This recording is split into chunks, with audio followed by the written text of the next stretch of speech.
আসসালামু আলাইকুম গাইজ, আমি শিহাবুদ্দিন মালয়েশিয়া থেকে বলছি। আশা করি আপনারা সকলে অনেক বেশি ভালো আছেন। আমি এই মুহূর্তে মালয়েশিয়ার পুঞ্চাক আলমে আছি।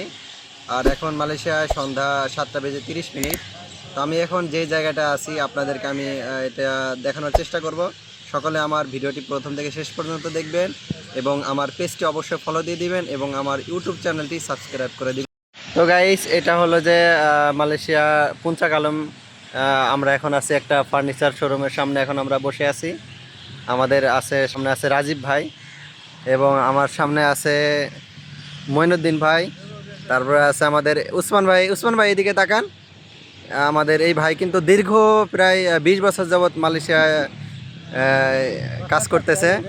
মানে উনি যখন যুবক বয়স ছিলেন তখনই কিন্তু উনি মালয়েশিয়ায় চলে আসছে। আর এই মালয়েশিয়ায় কিন্তু ওনার জীবনের অর্ধেক সময়টা কেটে গেছে। আর এই যে আমাদের আরেক ভাই আছে, এ হলো আমাদের কাশেম ভাই। দীর্ঘ প্রায় দশ বছর যাবৎ উনি দুবাইতে ছিলেন। তারপর মালয়েশিয়া এখন প্রায় 10 থেকে 15 বছর হয়ে গেছে, কিন্তু সে কোনোভাবেই দেশে যেতে চাচ্ছে না। ঠিক আছে, তো এখন হলো মালয়েশিয়ায় সন্ধ্যা 7:30 বাজে। তো এখানের যে আবহাওয়াটা এটা আপনারা দেখেন। এই টাইমে কিন্তু বাংলাদেশে কিন্তু রাত হয়ে যায়, কিন্তু মালয়েশিয়াতে কিন্তু এখন এইমাত্র সন্ধ্যা হলো। এই যে অনেক সুন্দর পরিবেশ। এখানে আমরা বিকালে এসে একটু সময় দেই। সকলেই আমার ভিডিওটা সম্পূর্ণ দেখবেন এবং লাইক কমেন্ট শেয়ার করে দিবেন। ধন্যবাদ সবাইকে।